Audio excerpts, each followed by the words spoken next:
I literally just like 2 minutes ago finished A Darker Shade of Magic by VE Schwab, and I was taking a break to make a little latte, so I figured this was the perfect time to film this. You guys don't need to see my laundry drying in here.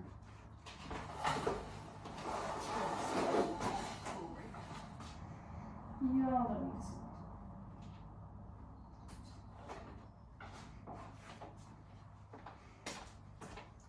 Guess I should look at what else you can see. Okay.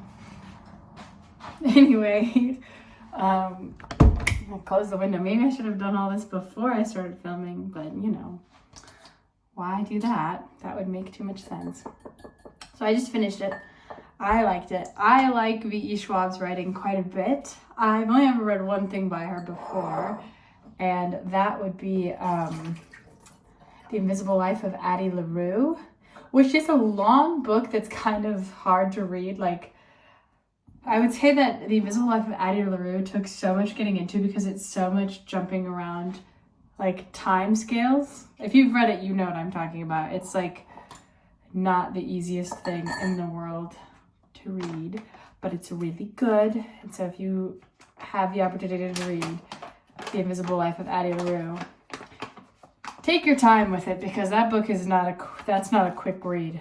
But this book had like much different pacing. A Darker Shade of Magic, the pacing was pretty good. I'm doing 2 scoops because it's a 2 scoop kind of day. Which I quite liked, because I was kind of nervous going in, because I was like, The Invisible Life of Addie LaRue was such a... It took me so long to read it. I was like, but I loved the style of it, like the writing and the thematic elements, you know, like those are well-written books. Like, she knows how to write. I want to read more by her, frankly. Sorry, I'm making my latte down here, my little setup. But back to the book overview. So kind of the plot is, it's this world where there are multiple versions of London that exist across time and space. And these Londons have different kind of levels of magic present at them. So there's 4 that they talk about in the book. And so there's Grey London, which is kind of just modern day London, for like normal magic-free London. And then there's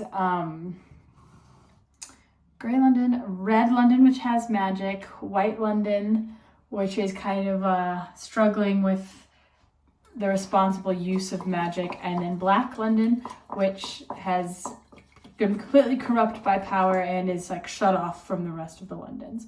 And there used to be doorways between these Londons back in the day, and then because of the corruption of Black London, they just did away with the doors, and the only people who can travel through the different Londons are the Antari, or however you say it, which is what one of the main characters, Cal, is one of the Antari. And so he can travel between Londons, and he basically just is an errand boy for the different monarchies of these places, it seems. Which is kind of cool. And the other thing is that there's magic in other Londons. So there's a lot of magic in Red London, and there's sort of magic in White London. It's a little complicated. But the thing that's nice about it is it's not fully explained. I don't understand the magic systems of the Londons, just other than the magic that we see used directly, which is kind of nice because it lets your imagination, I think, wonder. It's not overly explained. There's a lot of world building, but you only get the details that you need, so you can kind of just fill in the blanks, which I really like in a book. I think if you've listened to a lot of my reviews, you know I like a book where I'm actually getting to think about things as they're happening, which this book is definitely one of those books. And it's also, another thing is, there's very few characters. I've been reading a lot of books with a lot of characters to keep track of. There's only like 4 characters that you really need to keep track of in this book series, and that's Kel, who's the main Antari. Then you have Lila Bard, who is kind of your main character, sort of. You have Holland, who's another Antari that comes up, and then Prince Rai, who honestly I'm sure is going to become more important. It's a trilogy. This is the first book of a trilogy, and I think Prince Rai is going to become more important in the next 2 books, and I hope so, because I really want to get to know his character like a lot more. Just because he's kind of an interesting character to me. This doesn't need to be open. I have so much stuff just happening in this room right now. You really caught me in the middle of my day. I say that as if I didn't set this up, you know, like I'm saying you caught me as if I didn't put you there. I can't be asked to do my work right now, so I'm filming this review. Something I like about VE Schwab's writing is it kind of takes me back to like high school when you would analyze books and you always had to like look out for like the thematic elements and the different themes and stuff in literature, because like I hated doing that, because obviously I just hated writing essays. Who doesn't? But also just like sometimes it's really hard to find like a theme or like similarities between characters that is trying to be like, I don't know, have attention brought to it. But with this one, I can tell that there is definitely a theme, at least between the 2 main characters. There's a big, the big theme. Let's talk about the title of the book, A Darker Shade of Magic. There's a huge theme of power and corruption and the use of magic and how that affects monarchy and all sorts of things, and how, you know, your philosophy around using magic is going to have an impact on, you know, your people and how they view magic. I'm hoping this is going to be really satisfying. Here, should I pour it somewhere where you can see it? And then another theme between the 2 main characters is freedom, I would say, like some sort of sense of freedom, or how they come across freedom through their obligations. Like, so Lila is kind of like this thief, very rugged, kind of pickpocket, dresses in masculine or feminine clothes, like very much, I don't know, I don't want to say rebellious, but I guess like rebellious in that way, very pirate-esque, wants to sail a ship, so I would say very pirate-esque in that way. And Kel is like what you would expect it to be, kind of a goody two-shoes, because he's running errands for like the royal families, but he has his little like side hustles that he does that are definitely like breaking these rules. So they're both kind of breaking these rules that have been set up by society.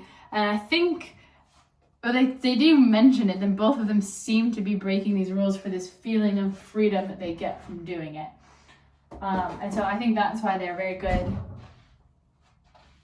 characters that mesh well together. If I had to write an essay on it, that would be a definite theme. There's also something going on that I think they're probably going to touch on in the next 2 books. This idea of like identity and belonging. And nobody seems to know where they're from, except for Prince Rai, because his parents are there. But like nobody seems to know where anyone is from. There's something going on with that. I'm sure they're going to have some identity crisis. I think it's like a constant identity crisis, but I think it's really going to come to the forefront of the story in like the next book or the next 2 books. Yeah, I think this book as like book 1, I think it's set up the trilogy decently, but also like I could stop reading here and I think I would be content. I don't have to read the next 2 books. It's not like it didn't end on this major cliffhanger where I must get the next book right away. It kind of ended in, if I want to continue the story, I can, but if not, like it's set up pretty decently. My neighbor's walking by. Anyway, yeah, I don't know. It's like there's similarities to Addie LaRue for sure. Just the Kel character, this main character that has this kind of power and can transcend space. It feels very familiar to the to Addie LaRue. It sounds so much better, but it's a little bad still. Like I'm still a little under the weather, but Still a bit sore. Yeah, just a tad. Oh. But it's getting better, so Jogging. that's all. Yeah, right, literally. Exactly. Catch you later. Yeah, see you later. Yeah, Carl.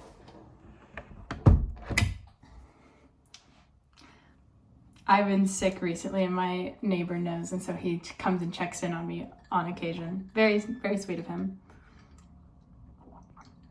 I had a sore throat and he told me to gargle salt water, and it actually worked really well. So shout out to my neighbor.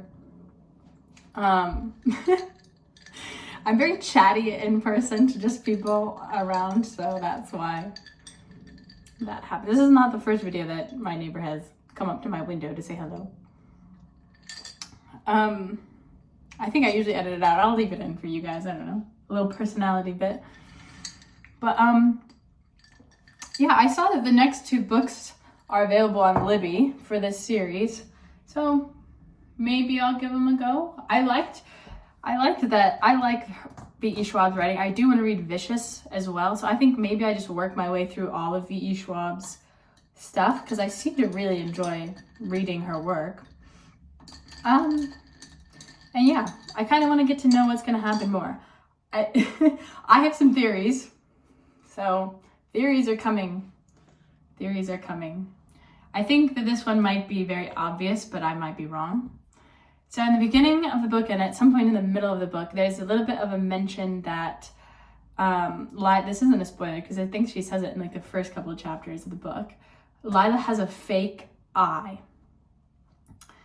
And they kind of gloss over that. They like, oh, she has like a glass eye, like, ooh, cool, quirky, or whatever. And they kind of gloss over it, and then someone brings it up later, and it's like, oh, you have a glass eye, that's cool. And so I'm like, oh, they brought attention to it twice, so it must be important. That's setting something up for later, in my literary analysis opinion. Not that I'm a literary analyst, but so I'm like, that's got to be important. And then if you think about Kel, and so Kel, you can tell who is and isn't Antari because they have like one black eye. So Kel and Holland both have like one black eye. And this girl's missing an eye. What if that's the black eye? That's just my theory. That's just my thoughts. Also, there's no romance. There's no romance in this book at all, which means I can ship characters because there's nothing in canon that I have to obey by at all. So this might be hot take. I don't ship Lila with Kel. I feel like I might, hear me out, want to ship her with Prince Rai. I like Prince Rai. I think he's cool. I want to get to know him better because, you know, didn't get to know him very well in this one. But I think that they might be very cute together. I mean, hey, like, obviously her and Kel didn't seem to go anywhere, you know? So, like, Prince Rai, I mean, hey. Could be, could not be. Although, I think her and Kel would be cute. Like, obviously they've interacted the most, so you can kind of see how their relationship would play out. But Prince Rai is, like, right there. And he's a prince. And he's cool. I don't know. The thing is we don't know Prince Rai very well, so it's easy just to assume that he has like a good personality. He could turn out to be like an excellent, like he could be bad. We don't know. He's new. Oh my God, the clouds have come in. Now it's dark in my kitchen. So that's my review.